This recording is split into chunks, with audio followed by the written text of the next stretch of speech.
नमस्कार मंडळी, आज आपण चटपटीत अशी कैरीची चटणी आणि कैरीचं इन्स्टंट लोणचं कसं बनवायचं ह्या दोन रेसिपी बघणार आहोत।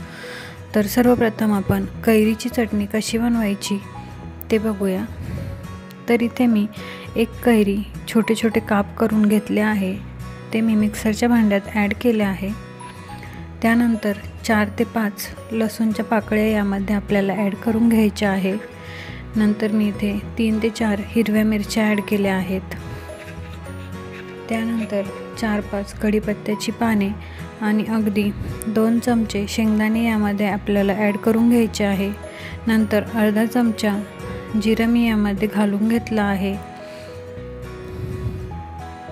नंतर आपल्याला यामध्ये चवीपुरतं मीठ घालून घ्यायचं आहे आणि त्यानंतर यामध्ये मी थोडीशी कोथिंबीर ॲड केली आहे। नंतर यामध्ये 2 ते 3 आईस क्यूब टाकले आहे, यामुळे आपल्या चटणीचा अतिशय छान असा कलर टिकून राहतो। आता हे सर्व आपल्याला मिक्सरमध्ये बारीक असं ग्राइंड करून घ्यायचं। चटणी इथे ग्राइंड करून झालेली आहे। अतिशय चटपटीत अशी कैरीची चटणी आपली बनवून तयार आहे। तुम्ही बघू शकता इथे कन्सिस्टन्सी आणि कलरही आपल्या चटणीचा खूप छान आला आहे।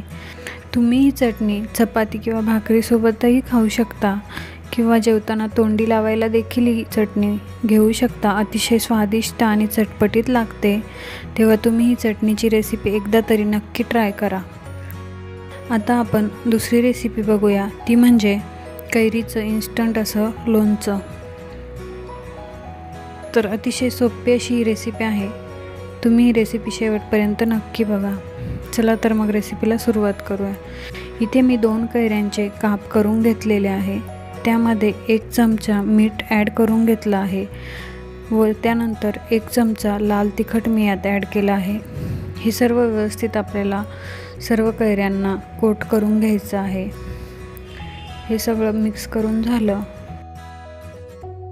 इथे मी आता एका वाटीमध्ये 3 ते 4 चमचे तेल घेतलं आहे, यामध्ये आपल्याला 1 चमचा जिरे आणि मोहरी टाकून घ्यायचं आहे।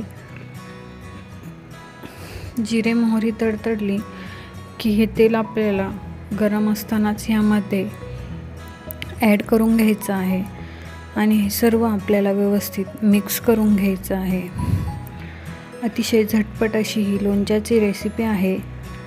अगदी 4 ते 5 मिनिटात हे लोणचं बनून तयार होतं आणि खायला अतिशय टेस्टी लागतं, तेव्हा तुम्ही ही रेसिपी नक्की ट्राय करा। आता आपलं लोणचं बनून इथे आपलं चटपटीत असं लोणचं बनून तयार आहे। तुम्ही हे लोणचं लगेच खायला घेऊ शकता, पण 1-2 तास याला असंच झाकून ठेवलं की हे थोडंसं मुरल्यानंतर याची चव अजूनच छान लागते। तेव्हा तुम्हाला या दोन्ही रेसिपी आवडल्या असतील तर व्हिडिओला लाईक आणि चॅनलला नक्की सबस्क्राईब करा आणि रेसिपी कशी वाटली तेही कमेंट करा। धन्यवाद।